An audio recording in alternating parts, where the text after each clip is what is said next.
സുഹൃത്തുക്കളെ നമസ്കാരം. നമ്മൾ ഇന്ന് സൗദിയുടെ പടിഞ്ഞാറൻ പ്രവിശ്യയിൽപ്പെടുന്ന യാൻബു എന്ന് പറയുന്ന സ്ഥലത്തിൽ നിന്നും കുറച്ച് മാറിയുള്ള അൽഫിഗറ എന്ന് പറയുന്ന സ്ഥലത്തേക്കുള്ള യാത്ര ആരംഭിച്ചിരിക്കുകയാണ്. നമ്മൾ യാംബു അൽ ബഹറിൽ നിന്ന് യാംബു അൽ നക്കിൽ പോയി അൽ നക്കിൽ നിന്നാണ് പിന്നെ നമ്മൾ അൽഫിഗറയിലേക്ക് പോകേണ്ടത്. അപ്പം അതിനുള്ള യാത്രയാണ് ഇപ്പോൾ ആരംഭിച്ചിരിക്കുന്നത്. അപ്പോൾ അൽഫിഗറ കാണാൻ റെഡിയല്ല എല്ലാവരും? വാ, ഞങ്ങളുടെ ഒപ്പം യാത്ര ചെയ്യാം. ഇപ്പൊ ചെറിയ ചെറിയ കുന്നുകൾ കണ്ട് നമുക്ക് കാണാൻ പറ്റും.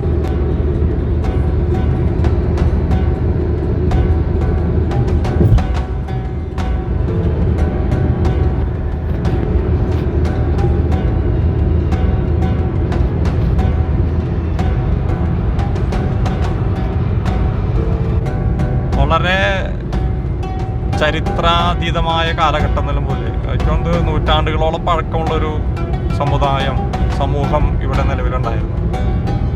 പക്ഷേ സൗദിയുടെ ചരിത്രം പരിശോധിക്കുമ്പോൾ ഒരുപാട് വംശങ്ങളും ഗോത്രങ്ങളും ഒക്കെ ആയിട്ട് കിടന്നിരുന്ന ഒരു സമുദായമായിരുന്നു.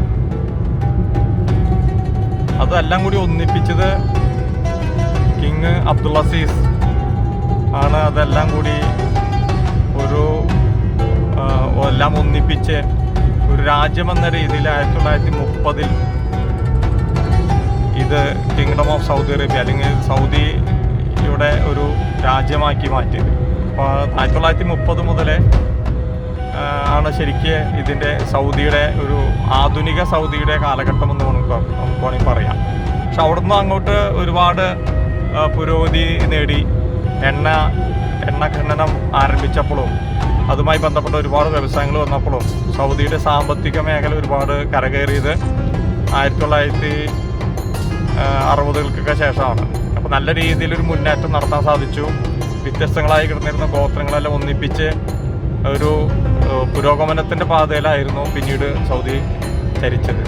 അത് ഒരുപാട് വർഷങ്ങളുടെ ഒരു പ്രയത്നം, പല രാജാക്കന്മാരുടെ അധ്വാനം, ഈ രാജ്യത്തെ ജനങ്ങളുടെ അർപ്പണബോധം, ഇതൊക്കെ കൊണ്ടുകൊണ്ടാണ് ഈ രാജ്യം മുന്നോട്ട് വന്നത്. അപ്പോൾ അതിൽ തീർച്ചയായിട്ടും നമുക്ക് അഭിമാനിക്കാം. കാരണം ഈ സൗദിയിലുള്ള ജനസമൂഹത്തിലെ 30% പേരും വിദേശത്തു നിന്ന് ഇവിടെ ജോലിക്കുമായിട്ട് ഇവിടെ വന്ന് താമസിക്കുന്ന ആളുകളാണ്. 30% ആളുകളും പുറത്തുനിന്നുള്ള ആളുകളാണ്. അപ്പോൾ 30% പേർക്ക്, അത്രയും ലോകത്തിൻ്റെ നാനാഭാഗങ്ങളിൽ നിന്ന് വരുന്ന ആളുകൾക്ക് അന്നം കൊടുക്കുന്നൊരു രാജ്യമാണത്, ആഹാരം കൊടുക്കുന്ന രാജ്യമാണ്, അവരാക്കിയ രാജ്യമാണത്. അപ്പോൾ ആ ഒരു കൂറ്, ഒരു ബഹുമാനം ഇവിടെയുള്ള എക്സ്പാറ്റ് കമ്മ്യൂണിറ്റിക്ക് ഈ രാജ്യത്തോടുണ്ട്. നമ്മൾ അന്നക്കിൽ നിന്ന് അൽഫിഗറയിലേക്കുള്ള വഴിയിലാണ് രണ്ട് സൈഡിലും അങ്ങനെ പൊട്ടക്കുന്നുകൾ കാണാൻ പറ്റും. പാറകളും ഒക്കെ നിറഞ്ഞ കുന്നുകൾ കാണാൻ പറ്റും. വലിയ വലിയ മലകളാണ്.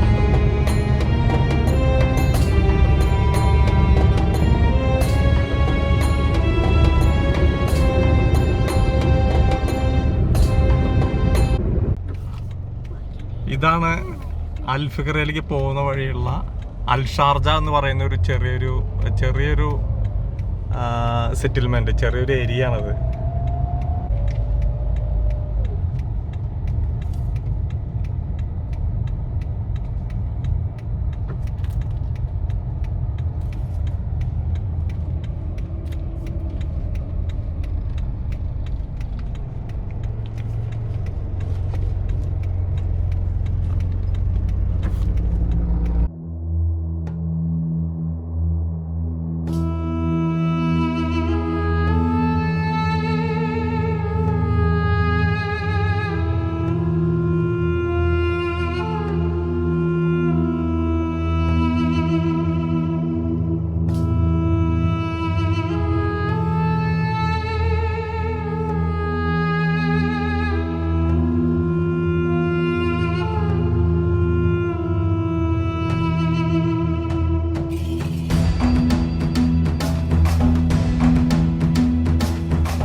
ജംഗ്ഷനിൽ വന്നിരിക്കുകയാണ്. ഇപ്പോൾ നമ്മൾ അൽനക്കൽ നിന്ന് അൽഫിഗറയിലേക്കുള്ള വഴിയിലേക്ക് അവിടെ ബോർഡ് കണ്ടു.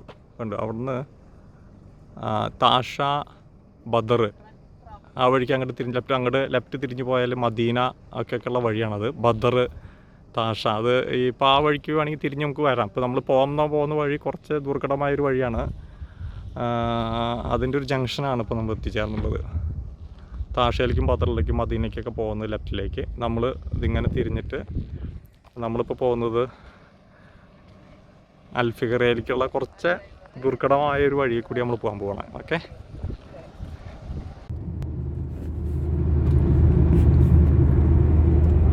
നമ്മൾ ഇവിടെ അൽഫിഗറയിലേക്കുള്ള വഴിയിലാണ്. നമ്മൾ കുറച്ച് ബുദ്ധിമുട്ടേറിയൊരു വഴിയെന്നാണ് കേട്ടിട്ടുള്ളത്. നമുക്ക് പോയി നോക്കാം.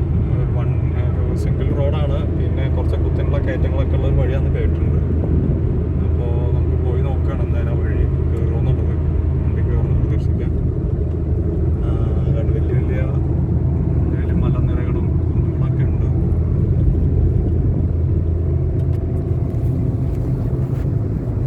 വളരെയൊക്കെ ഉണ്ട്. അത് നമ്മളിപ്പോൾ ഒരു വലിയൊരു കുന്നിൻ്റെ മുകളിലേക്കാണ് പോകുന്നത്. വഴി ഒക്കെ വളരെ ചെറിയ വഴിയാണ്, ക്ലേശകരമായ വഴിയാണ്. വണ്ടിയൊക്കെ കയറുമെന്ന് പ്രതീക്ഷിച്ചിട്ടാണ് പോകുന്നത്.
ചെങ്കുത്തായിട്ടുള്ളൊരു മലമുകളിലാണ് നമ്മൾ വന്ന് നിൽക്കുന്നത്.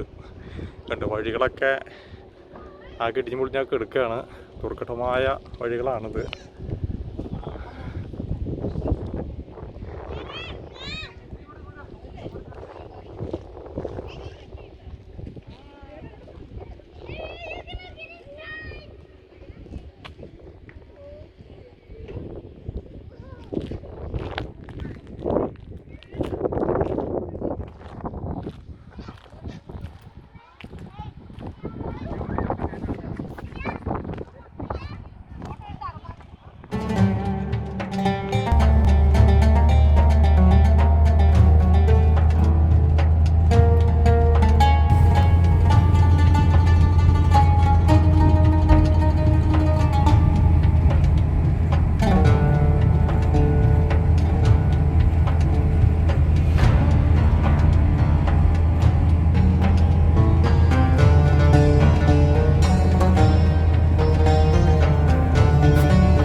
പാതി വഴിയിലെത്തിയിട്ടുള്ളൂ.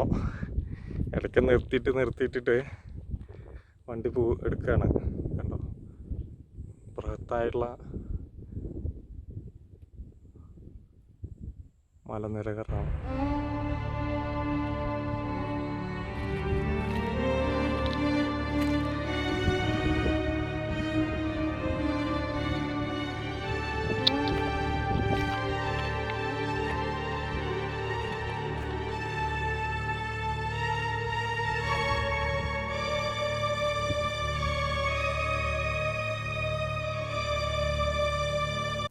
ഇപ്പോൾ നമ്മൾ അൽഫിഗറയുടെ മുകൾ ഭാഗത്തേക്ക് എത്തിയിരിക്കുകയാണ്. അതിൻ്റെ ഇടയിൽ കുറച്ച് ഹെയർ പിന്നും കുറച്ച് കയറ്റങ്ങളും ഒക്കെ ഉണ്ടായിരുന്നു. അത് നമുക്ക് കവർ ചെയ്യാൻ പറ്റിയിട്ടില്ല. അപ്പോൾ ആ വളവും കയറ്റങ്ങളൊക്കെ കഴിഞ്ഞ ശേഷം ഇപ്പോൾ നമ്മൾ അൽഫിഗറ എന്ന് പറയുന്ന സ്ഥലത്തിൻ്റെ മുകൾ ഭാഗത്ത് എത്തിയിരിക്കുകയാണ്. ഇപ്പോൾ അവരുടെ ചെറിയൊരു പട്ടണം, സത്യം പറയുകയാണെങ്കിൽ ഇതിൽ വളരെ ഐസൊലേറ്റഡ് ആയിട്ടൊരു പ്ലേസാണ്. അവിടെ വിജനമായിട്ട് കിടക്കുന്ന സ്ഥലമാണത്. ഇവിടെ താമസിക്കുന്ന ആളുകൾ വളരെ കുറവാണ്. ഇവിടെ മിക്കവാറും ഒരു ടൂറിസ്റ്റ് ഡെസ്റ്റിനേഷൻ അല്ലെങ്കിൽ ഒരു വേനൽക്കാല അവധി അങ്ങനെ വീടുകളൊക്കെയാണ് പ്രധാനമായിട്ടും. ഇവിടെ അങ്ങനെയുള്ള ഒരു ഹോളിഡേയ്സിന് വേണ്ടിയിട്ട് ആളുകൾ വീടുകൾ വാങ്ങി റെൻറ്റിന് കൊടുക്കുകയും അങ്ങനെ താമസിക്കുകയൊക്കെ ചെയ്യുന്ന സ്ഥലമാണ്. അല്ലാണ്ട് പ്രധാനമായിട്ടും ഒരു സ്ഥിരമായിട്ട് താമസിക്കുന്ന ആളുകൾ വളരെ കുറവാണ് ഈ ഒരു ചെറിയ സ്ഥലത്തുള്ളത്. നമ്മൾ പറഞ്ഞല്ലോ, നമ്മൾ ഈ യാത്രയിൽ ഒരാളെ പോലും നമ്മൾ പുറത്ത് കാണുന്നുണ്ടായില്ല. വീടുകളും വണ്ടികളൊക്കെ കണ്ടെങ്കിലും ആരെയും നമ്മൾ കാണാൻ പറ്റിയിട്ടുണ്ടായില്ല. അതുപോലെ കടകളോ മറ്റൊന്നും കാണാൻ പറ്റിയില്ല. അപ്പോൾ വളരെയധികം ഒരു ഒറ്റപ്പെട്ട് കിടക്കുന്ന അല്ലെങ്കിൽ വളരെ വിജനമായിട്ടുള്ള ഒരു ഭൂപ്രദേശമാണ്. ഞങ്ങൾ പോയ സമയത്ത് യാത്രക്കാരും വളരെ കുറവായിരുന്നു. വളരെ കുറച്ച് ആളുകളെ ഈ വഴിക്ക് യാത്ര ചെയ്യുന്നുള്ളൂ. ഇവിടെ കണ്ടോ, നമുക്ക് ഒരുപാട് കഴുതകളെ കാണാൻ പറ്റും. മൊത്തത്തിൽ ഈ അൽഫിഗറ എന്ന് പറഞ്ഞ സ്ഥലത്ത് ഒരുപാട് കഴുതകളുണ്ട്. നമുക്ക് ഒരുപാട് കാണാൻ പറ്റി എല്ലാ സ്ഥലങ്ങളിലും. അപ്പോൾ അത് അതിൻ്റെ ഒരു പ്രത്യേകതയാണ്. ഇപ്പം നമ്മൾ കാണുന്നത് കണ്ടോ, നമ്മുടെ നാട്ടിലുള്ള യൂക്കാലി മരങ്ങളെ പോലെയുള്ള മരങ്ങളാണ്. കണ്ടിട്ട് അതൊരു യൂക്കാലി മരങ്ങൾ തന്നെയാണെന്നാണ് തോന്നുന്നത്. അങ്ങനെ ആ രീതിയിലുള്ള ഒരു മരങ്ങളാണ് നമ്മളിപ്പോൾ ഇത് കണ്ടുകൊണ്ടിരിക്കുന്നത്. നമ്മുടെ യാത്ര അങ്ങനെ പോയിക്കൊണ്ടിരിക്കുകയാണ്. മരങ്ങളൊക്കെ വളരെ കുറവാണ്. കുറേയൊക്കെ ഇങ്ങനെ തരിശ് ഭൂമിയായിട്ട് കിടക്കുന്ന ഒരു മലമ്പ്രദേശമാണത്. വീടുകളും ഒക്കെ വളരെ കുറവുള്ളൊരു മലമ്പ്രദേശമാണ്. വളരെ ഡീപ്പായിട്ടുള്ള ഇറക്കങ്ങളും കയറ്റങ്ങളും അതുപോലെ അങ്ങനെയുള്ള ഒരു പ്രത്യേക തരത്തിലുള്ള ഒരു ഭൂപ്രദേശമാണ്. റോഡുകളൊന്നും അത്ര നല്ല റോഡുകളല്ല. കുറേ പണി നടക്കുന്നുമുണ്ട് പല സ്ഥലങ്ങളിലും. സാഹസികമായിട്ട് യാത്ര ചെയ്യാൻ താല്പര്യമുള്ളവർക്കും മൗണ്ടനറിങ് ഒക്കെ താല്പര്യമുള്ളവർക്കും പരീക്ഷിക്കാവുന്നൊരു സ്ഥലമാണ് അൽഫിഗറ. വളരെ കുറച്ച് യാത്രക്കാർ വരുന്ന ഒരു സ്ഥലങ്ങളിലൊന്നാണ്.